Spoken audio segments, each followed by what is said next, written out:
श्री राधे। जय श्री राधे।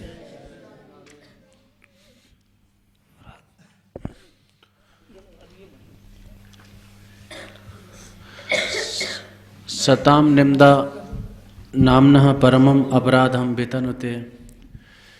श्री शिवस्य विष्णोर नाम लीलादि सकलम धिया भिन्नं पश्येत स हरिनामाहितकरः। गुरोरवज्ञा श्रुतिशास्त्र निंदनम तथार्थवादो हरिनाम्नि कल्पनम। नाम्नो बलाधेयस्य पाप बुद्धिर न विद्यते तस्य यमैर्हि शुद्धि।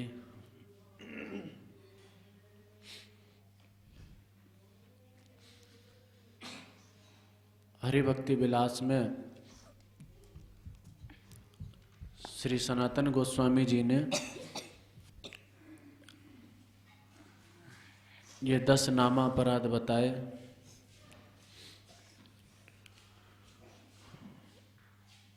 जिनके होते हुए हम लोग नाम के वास्तविक फल से वंचित हो जाते हैं। इसलिए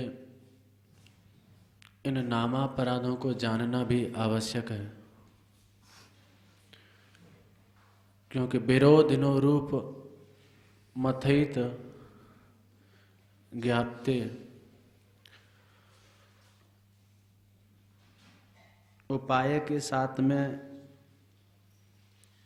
साधन के साथ में,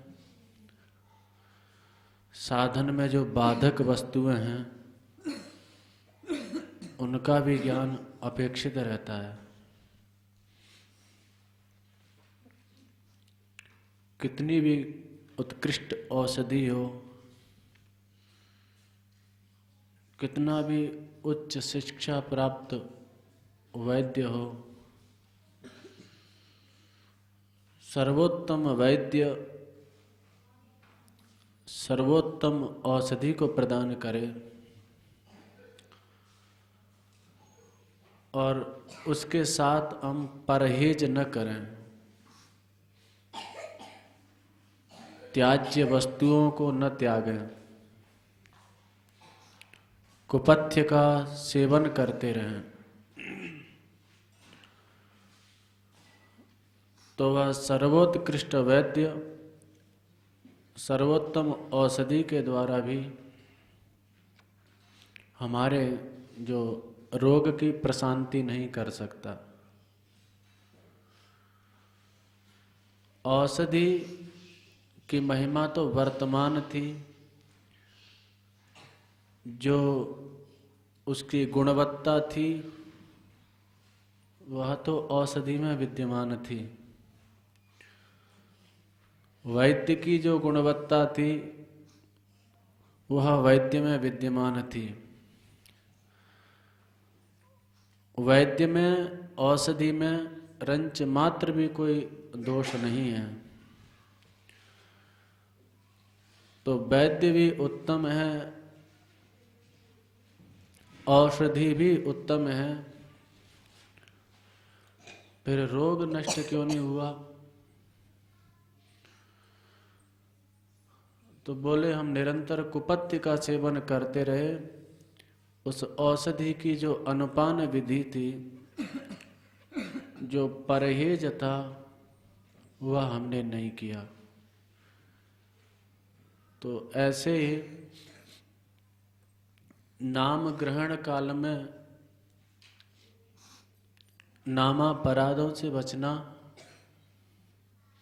यह अनुपान विधि है। तो इस अनुपान विधि से नाम रूप औषधि को जब हम ग्रहण करेंगे तो शीघ्र ही जो चित्त के दोष हैं, चेतो दर्पण मार्जनम, वह दोष निवृत्त हो जाएंगे और जातानुराग, स्वास्थ्य लाभ हमको प्राप्त हो जाएगा। ठाकुर जी के चरणों में अनुराग जागृत हो जाएगा।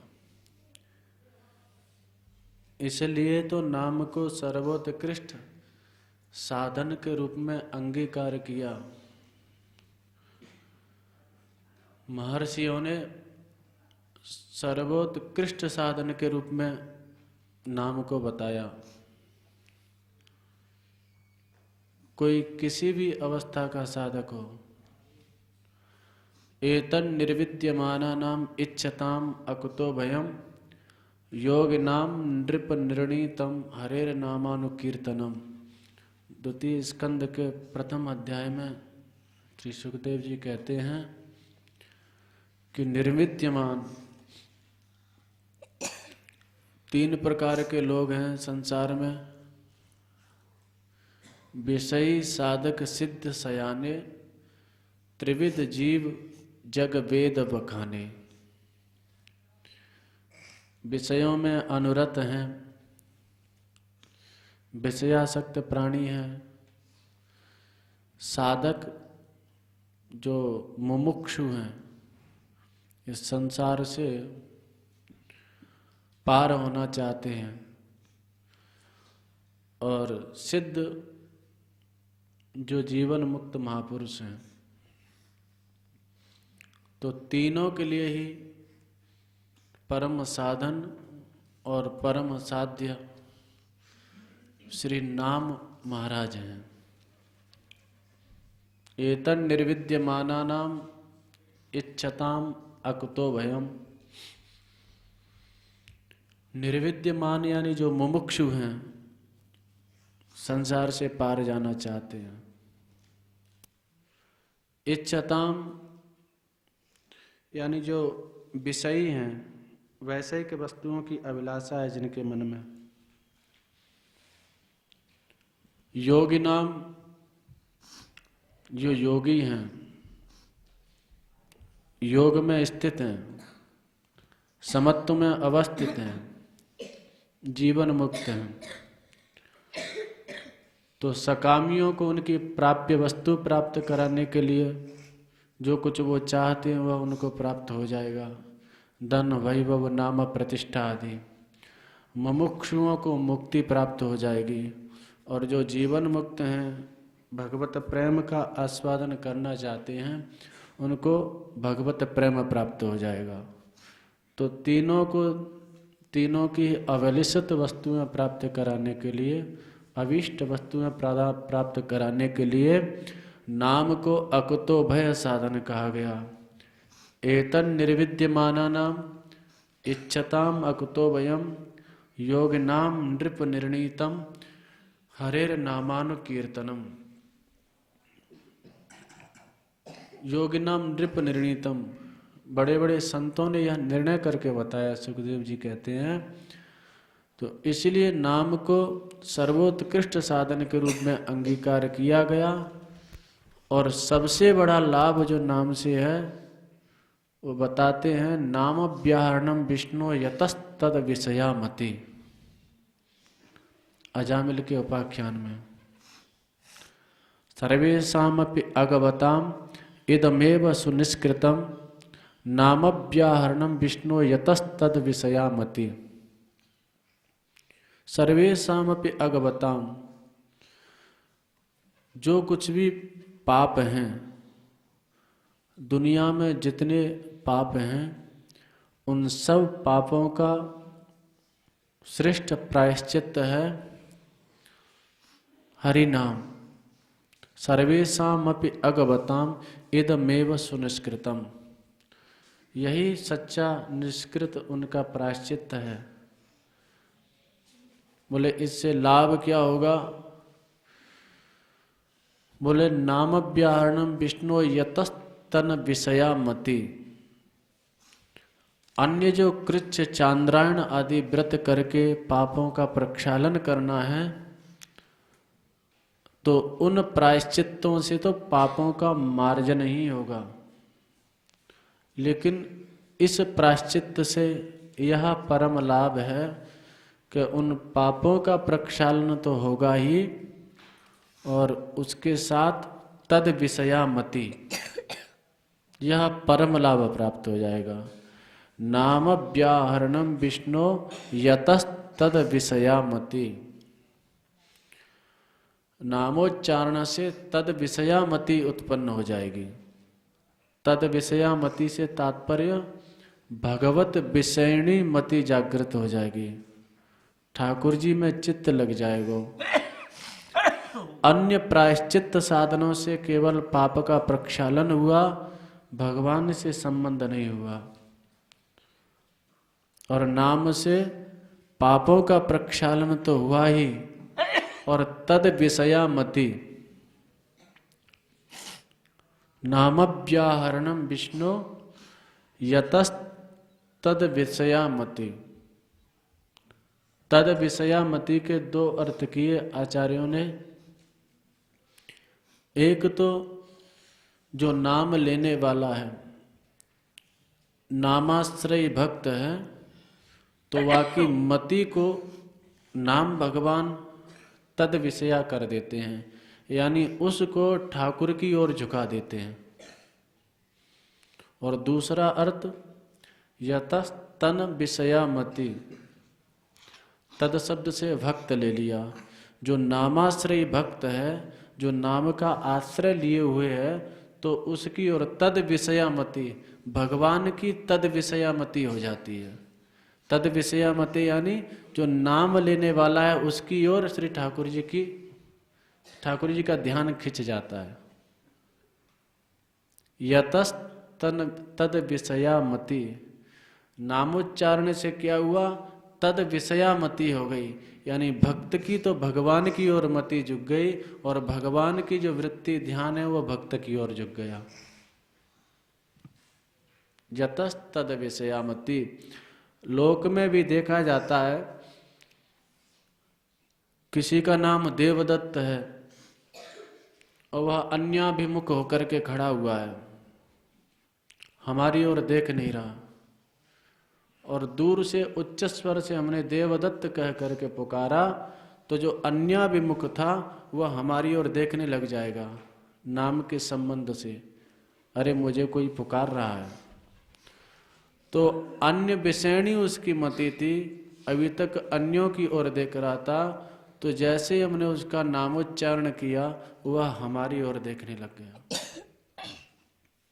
तो तद विषया मति नाम के आश्रय से जागृत हो जाती है, और भक्त की तद विषया मति जागृत हुई तो हृदय में एवं व्रतः स्वप्रिय नाम कीर्त्या जातानुरागो धृतचित्त उच्चै हसत्यतो रोदित रौति गाया उन्माद वन नृत्यत लोकवाह्य। अनुराग जागृत हो जाएगा। एवं व्रतः स्वप्रिय नाम कीर्त्या, अपने प्रियतम अपने प्रेमास्पद प्रभु के नामों का उच्चारण करेगा तो अनुराग तद विषया मति जागृत हो जाएगा। अनुराग के लक्षण हैं द्रुत चित्त, फिर उनके नाम श्रवण मात्र से, ग्रहण मात्र से चित्त द्रवीभूत हो जाएगा। एवं व्रतः स्वप्रिय नाम कीर्त्या जातानुरागो द्रुत चित्त, और चित्त द्रवित होकर के श्री ठाकुर जी की ओर ही प्रवाहित होने लग जाएगा। द्रुतस्य भगवत धर्मात् धारावाहिकतांगता सर्वे से मनसो वृत्ति भक्ति रित्य विधीयते। इसी को मधुसूदन सरस्वती पाद जी ने भक्ति की परिभाषा कहा है।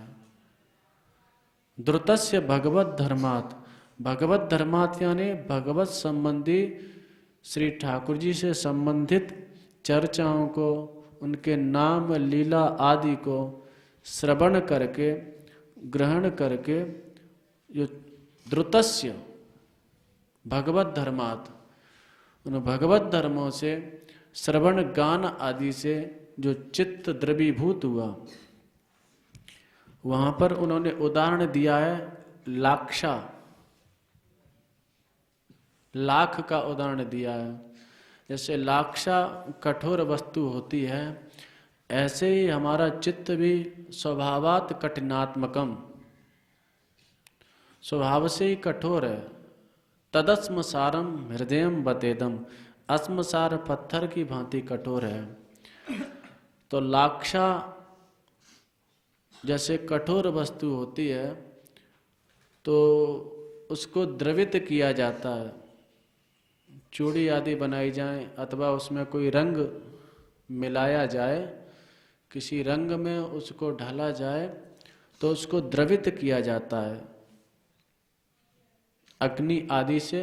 लाक्षा को द्रवित किया गया, द्रवित लाक्षा में जो रंग आपने डाल दिया वह रंग सदा सर्वदा के लिए उसमें प्रविष्ट हो जाता है। फिर उस रंग को उस लाक्षा से आप पृथक नहीं कर सकते, लेकिन उसके लिए तीव्र ताप की आवश्यकता है। उस ताप से जब वह लाक्षा द्रवित होगी फिर उसमें हल्दी आदि का जो रंग डाल देंगे वह रंग और वह लाक्षा एक ही हो जाएंगे।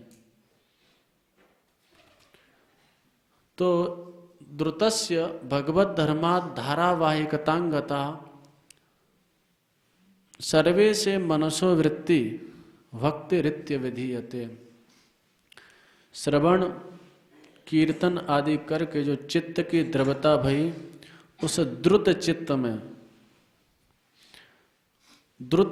में जो द्रुत चित्त की जो वृत्ति है, धारावाहिकता यानी तैल धारावत, जैसे तैल की धारा होती है टूटती नहीं है। जल की धारा मध्य मध्य में खंड सा होता चला जाता है, लेकिन तैल की धारा गिराओगे तो अविच्छिन्न रूप से वह तैल की धारा नीचे गिरती है। तो तैल धारावत अविच्छिन्न रूप से जो मन की वृत्ति है, यानी कभी टूटने न वाली, टूटे नहीं, विलग न हो, पृथक न हो, ऐसी जो वृत्ति है द्रुत चित्त की ठाकुर की ओर, वह भक्ति है। तो वह जातानुराग भक्त के हृदय में ऐसी द्रुत चित्तता प्रकट हो जाती है। तो उसके लिए तापक विषयों का संयोग अपेक्षित है। जैसे लाक्षा को द्रवित किया, उसके लिए अग्नि का ताप आवश्यक है। तो ऐसे ही इस चित्त की द्रवता के लिए इसके तापक विषय जो हैं, शोक हर्ष भय क्रोध स्नेह भय दया दया। शोक हर्ष की बेला में भी चित्त द्रवित हो जाता है, और हर्ष का जो हेतु है वह चित्त पर अंकित हो जाता है। भय की बेला में भी चित्त द्रवित हो जाता है, और भय का जो हेतु है वह चित्त पर अंकित हो जाता है। स्नेह की बेला में भी चित्त द्रवित हो जाता है, और स्नेह का जो हेतु है वह चित्त पर अंकित हो जाता है। तो स्नेह आसक्ति आदि काम क्रोध, इनसे चित्त द्रवित हो जाता है, और उस द्रुतता का जो हेतु है वह चित्त पर अंकित हो जाता है। अब लाक्षा की द्रवता दो प्रकार की होती है। एक तो सामान्य द्रव्यता, जैसे धूप में रख दिया आपने लाक्षा को, तो धूप में उसकी जो कठोरता है वह चली जाएगी, सामान्य शैथिल्य उसमें आ जाएगा, शिथिलता जैसी आ जाएगी। तो उस समय जो रंग आदि डालेंगे वह उसमें गाढ़ता को प्राप्त नहीं हो पाएगा। धूप से सामान्य शिथिलता उसमें आई, सामान्य रूप से उसका काठिन्य निवारण हुआ, लेकिन अग्नि का ताप जब उसको प्राप्त होगा तो पूर्ण रूप से वह द्रवित हो जाएगा। उस समय जो रंग डालेंगे वह गाढ़ रूप से उसमें प्रविष्ट हो जाएगा, तदाकारता को प्राप्त कर लेगा। ऐसे ही जो संसार की आसक्ति है, इनसे चित्त शिथिल होता है। जैसे धूप से सामान्य काठिन्य वारण हुआ और चित्त शिथिल हो गया। तो इनसे शिथिल हुआ चित्त विषयाकारता को प्राप्त हो जाता है और वह तापक उद्रेक काम का हुआ, क्रोध का हुआ, लोभ का हुआ, सांसारिक आसक्ति का हुआ, उस तापक उद्रेक के शांत होते ही वह चित्त पुनः अपनी पूर्वावस्था को प्राप्त कर लेता है। यानी लाक्षा को आपने धूप में रखा तो जब तक सूर्य का ताप उसको मिलता रहा, धूप मिलती रही, तब तक तो वह मुलायम द्रवित दिखाई देता रहा। और जैसे ही सूर्यास्त हुआ तो धूप का ताप मिट गया, पुनः वह जो लाक्षा थी अपने कठिन स्वरूप में अवस्थित हो गई। तो ऐसे ही जब तक यह तापक विषय इनका संयोग प्राप्त होता रहा, चित्त द्रवित रहा, विषयाकारिता में परिणत हो गया और यह तापक उद्रेक शांत हो गए तो चित्त पुनः अपनी पूर्वावस्था को प्राप्त हो जाता है, यानी उसी प्रकार से कठिन हो जाता है। तो संसार की आसक्ति, स्नेह आदि से जो चित्त की द्रवता होती है वह धूप की भांति होती है, विषयाकारता में परिणत हो गया और वह ताप निवृत्त हो गया, पुनः अपने कठोर स्वरूप में अवस्थित हो गया।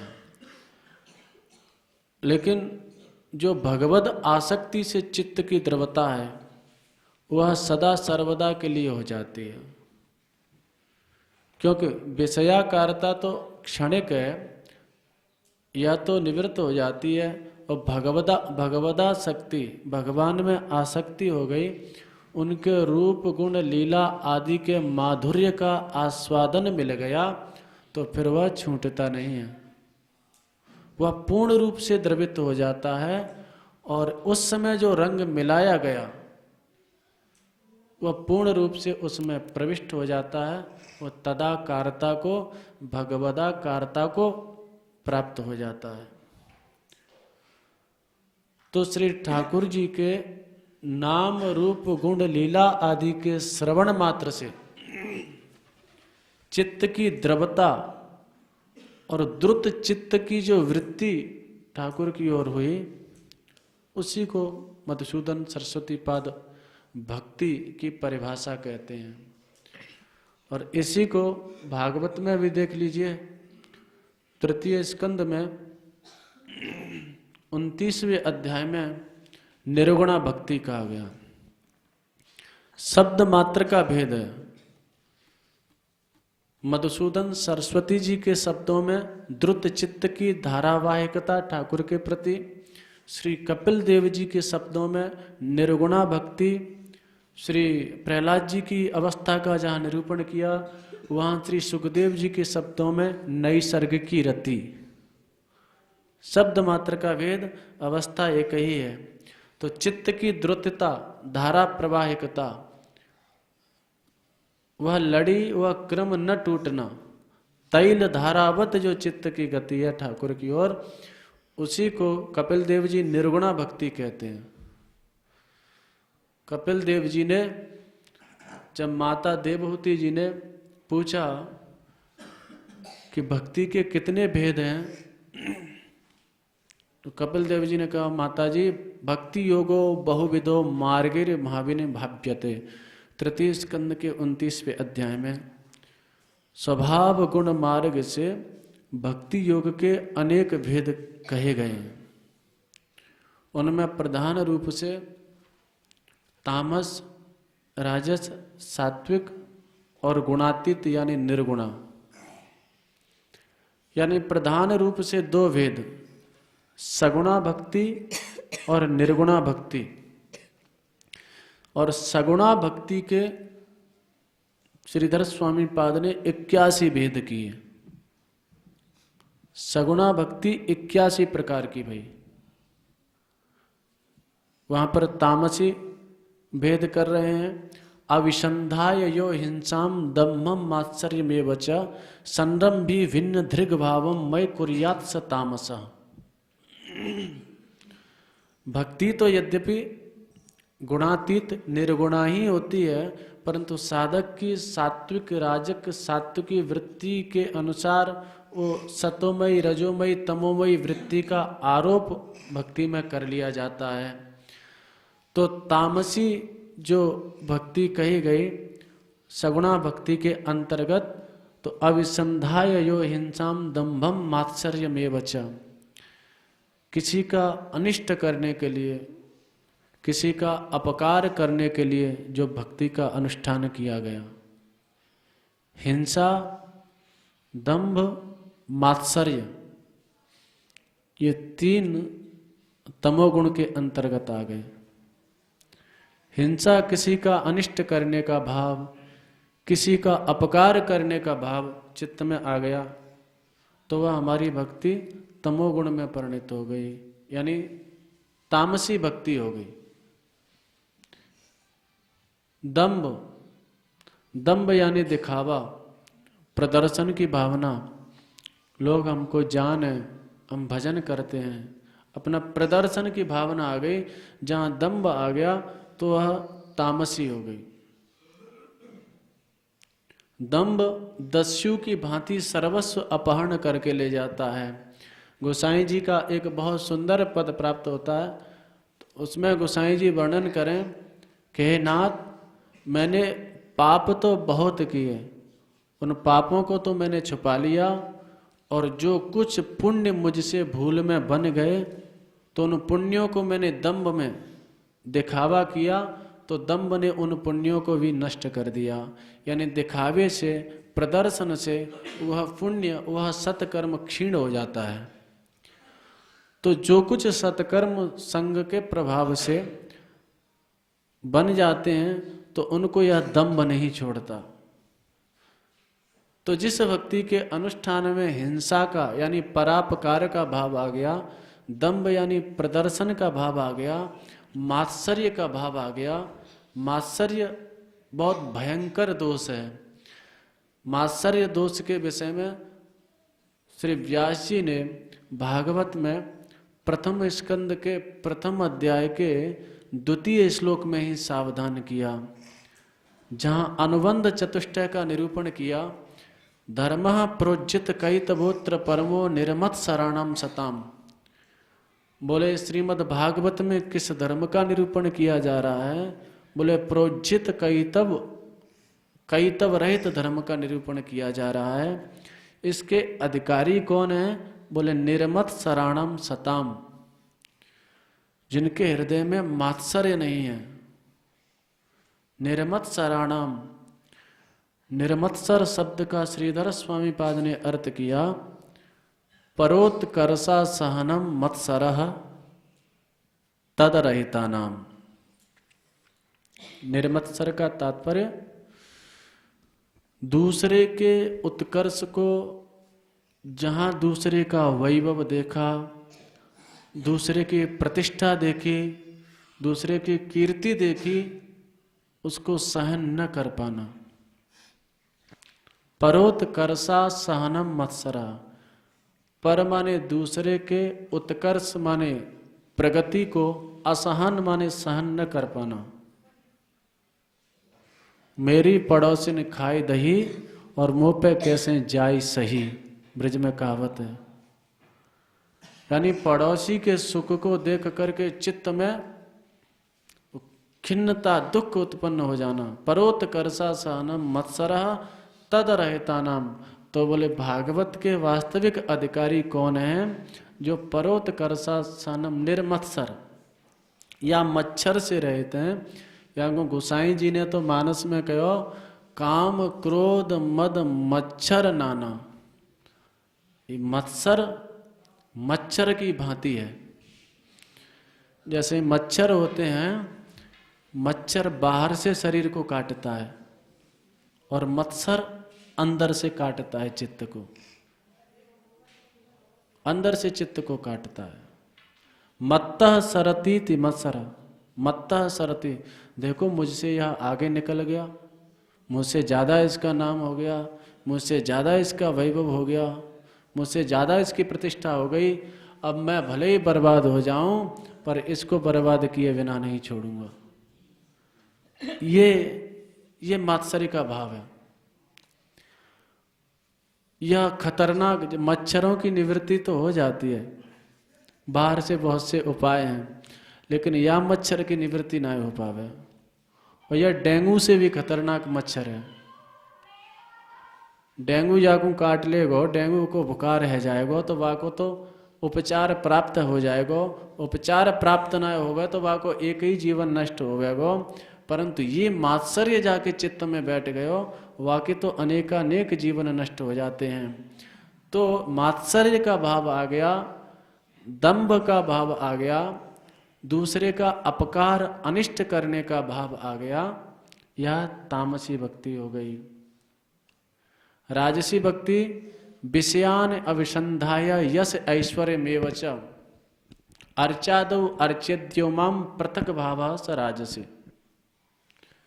विषयों की अभिलाषा से, विषयों की कामना से अर्चन किया गया, यश वर्धन के लिए, ऐश्वर्य की वृद्धि के लिए इस भक्ति का अनुष्ठान किया गया, तो वह राजसी हो गई।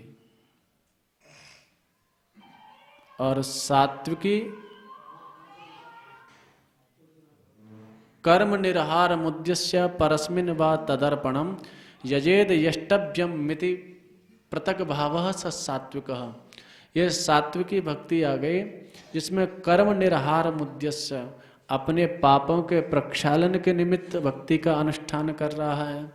वह शास्त्रों की आज्ञा है, ठाकुर को अर्पण करना चाहिए, कर्मार्पण, तो शास्त्रों की आज्ञा मान करके प्रवृत्त हो रहा है, वह अपना कर्तव्य समझ करके प्रवृत्त हो रहा है, तो यह सात्विकी भक्ति आ गई, सात्विकी वृत्ति। तीनों में पार्थक्य है, पृथक भाव है, जो भेद बुद्धि है वो भी तीनों में वर्तमान है। तीनों श्लोकों में पृथक भाव का संकेत किया है। प्रथम अविसंदायो हिंसाम दम्भम मात्सर्यमेव च संरम्भी भिन्न दृग्भावम, ये पृथक भाव आ गया। यहाँ भेद बुद्धि वर्तमान है। संरम्भी भिन्न दृग्भावम, यहाँ पृथक भाव है, भेद बुद्धि है। राजसी में आएंगे तो विषयान अविसंधाय यश ऐश्वर्यमेव च अर्चादौ अर्च्यमाम पृथक भावः स राजसी, वहाँ भी पृथक भाव विद्यमान है। इसी प्रकार सात्विकी में भी पृथक भाव विद्यमान है। तो ये सगुणा भक्ति भाई, यह अभी उस अवस्था पर नहीं पहुंच पाए जो मधुसूदन सरस्वती पाद कह रहे हैं, द्रुत चित्तता, चित्त की द्रव्यता, द्रुत चित्त की जो अविच्छिन्न तैल धारावत धारा प्रवाहिकता जो गति है ठाकुर की ओर, उस अवस्था तक अभी हमारी यह सगुणा भक्ति नहीं पहुंच पाई। सगुणा भक्ति के भेद श्रीधर स्वामी पाद ने 81 भेद किए। ये 3 भेद हो गए, सात्विक, राजस, तामस। और भक्ति है 9 प्रकार की। श्रवणम कीर्तनम विष्णोः स्मरणम पादसेवनम अर्चनम बंदनम दास्यम सख्यमात्म निवेदनम।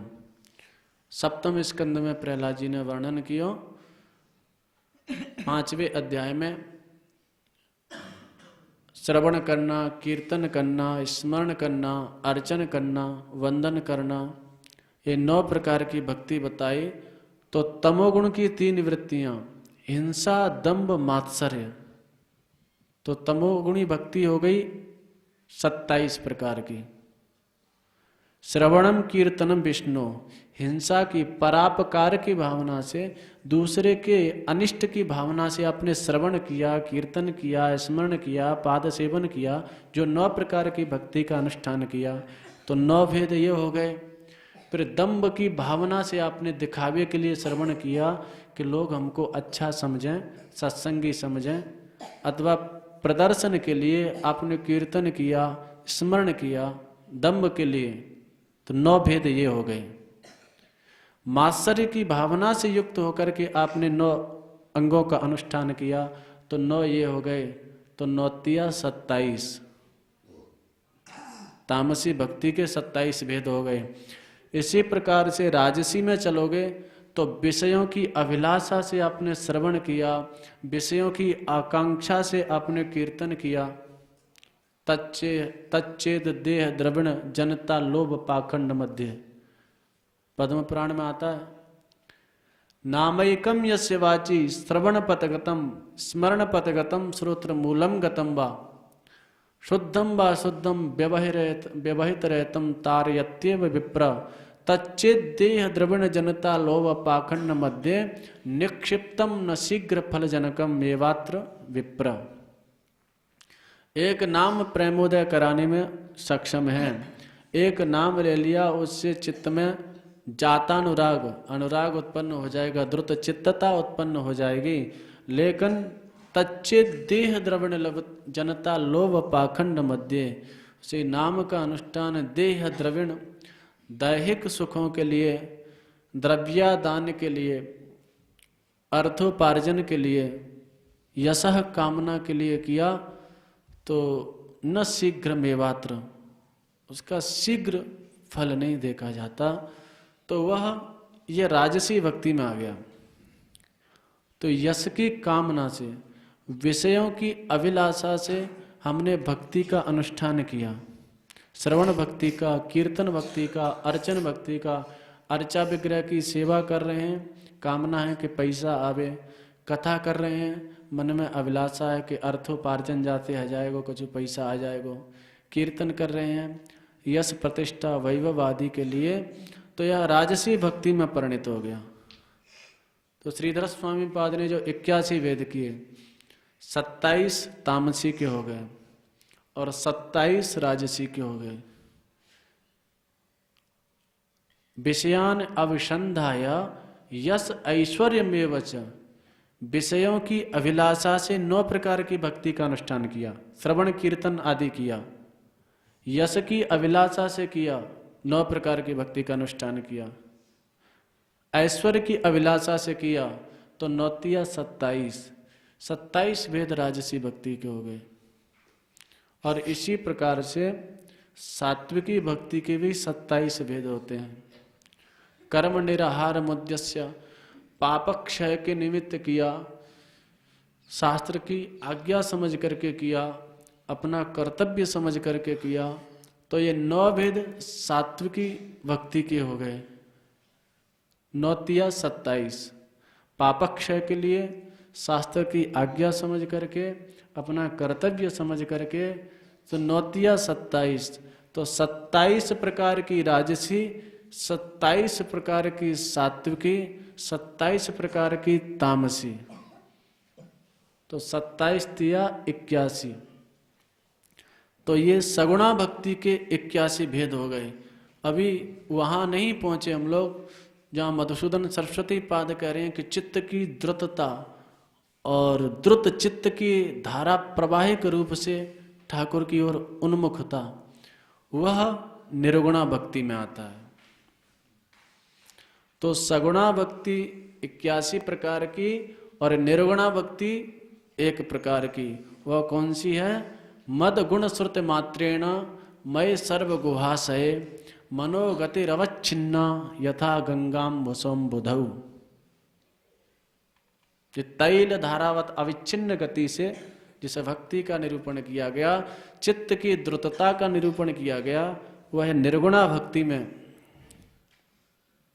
मद गुण श्रुत मात्रेण मय सर्व गुहाशय, मेरे नाम रूप गुण लीला आदि के श्रवण मात्र से, मद गुण श्रवण मात्रेण मई सर्व गुहाशय, मुझ अंतर्यामी में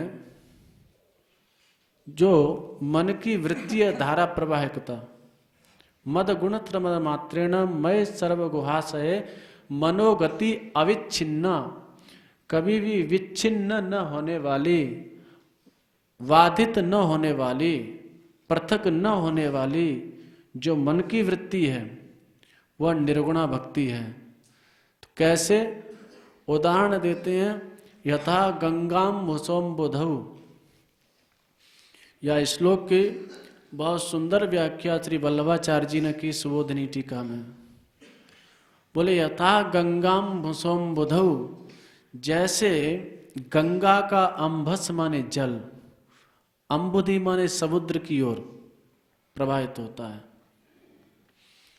तो गंगा का दर्शन गंगोत्री में कीजिए तो एक सामान्य लघु धारा के रूप में गंगा जी प्रकट हुई, लघु धारा के रूप में प्रकट हुई, और शनैः शनैः जैसे जैसे आगे बढ़ती गई वैसे वैसे वह वृहद आकार में परिणत होती चली गई। यानी गंगा जी का स्वरूप बढ़ता चला गया, कम नहीं हुआ। गंगोत्री में देखिए एक सामान्य धारा के रूप में, और गंगा सागर में जाकर के देखिए तो स्वयं सागर के समान। जहाँ गंगा सागर में गंगा जी का मिलन हुआ है, उससे पूर्व भी गंगा जी का आप दर्शन करेंगे तो काफी दूर तक ऐसा दिखाई देता है जैसे सागर के समान ही विशाल आकार गंगा जी का। तो चली थी सामान्य आकार से, ऐसे ही हमारी भक्ति आरंभ हुई एक सामान्य क्रम से, फिर शनैः शनैः शनैः शनैः शनैः शनैः वह वृद्धि को ही प्राप्त होती चली जाए, क्षीणता को प्राप्त नहीं हो। यदि कामना, यश की कामना से राजसी सात्विकी आदि भावों से युक्त होकर के भक्ति का अनुष्ठान किया तो भक्ति बाधित हो जाएगी। वह गंगा के जल के प्रवाह की भांति अविच्छिन्न नहीं रह पाएगी, वह वृद्धि को प्राप्त नहीं हो पाएगी। तो ये गंगा जी का जो उदाहरण दिया वो दो अर्थों में दिया। वल्लभाचार्य जी कहते हैं एक तो गंगा जी की वह लघु धारा, तो आरंभ काल में भक्ति का हमने आरंभ किया तो सामान्य क्रम रहता है, वह क्रम टूटे नहीं, बढ़ता ही चला जाए, बढ़ता ही चला जाए। हमारे मन की वृत्ति ठाकुर की ओर बढ़ती ही चली जाए, उनसे विच्छिन्न न हो, उनसे पृथक न हो, उनसे दूर न हो, जैसे गंगा जी का आकार।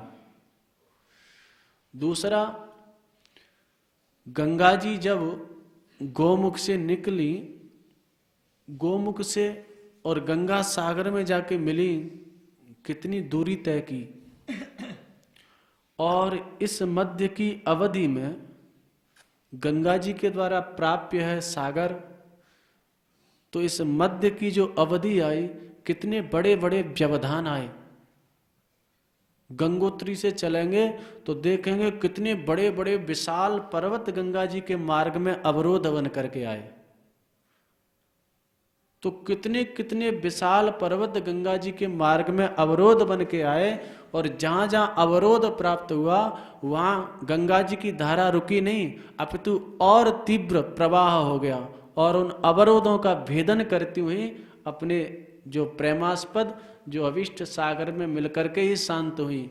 यानी कोई भी अवरोध, बड़े बड़ी विशाल चट्टान आई उनके मार्ग में, बड़े बड़े विशाल पर्वत आए, कोई भी पर्वत कोई भी चट्टान उनके वेग को रोक नहीं सकी। तो इसी प्रकार से किसी भी प्रकार का कोई भी अवरोध आए, कैसी भी विपत्ति आए, कैसी भी समस्या आए, भक्ति की धारा को तोड़ नहीं पाए। वह अनवर्त रूप से ठाकुर जी को बढ़ती रहे, वह मन की वृत्ति तो वह सब निर्गुणा भक्ति के रूप में परिणत हो जाती है। तो मद गुण श्रुति मात्रेण मयि सर्व गुहाशये मनोगतिरवच्छिन्ना यथा गंगाम भुसोम्बुधौ।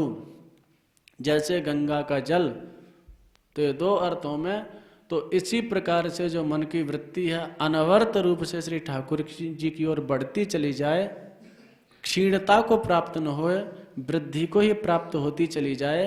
बड़ी से बड़ी विपत्ति समस्या कोई भी आए उस क्रम को तोड़ नहीं पाए। जैसे प्रहलाद जी के जीवन में दिग्गजई दंड सूकैश्च अविचाराव पातनैहि, कितनी बड़ी बड़ी विपत्तियां आईं, कितनी बड़ी बड़ी समस्याएं आईं। उस नगरी में अकेले थे जो ठाकुर जी को भजन करने वाले थे, और हिरण्यकश्यपु ने कितना प्रयत्न किया, दिग्गजई ही दंड सूकैश्च, हाथियों से कुचलवाने का प्रयत्न किया।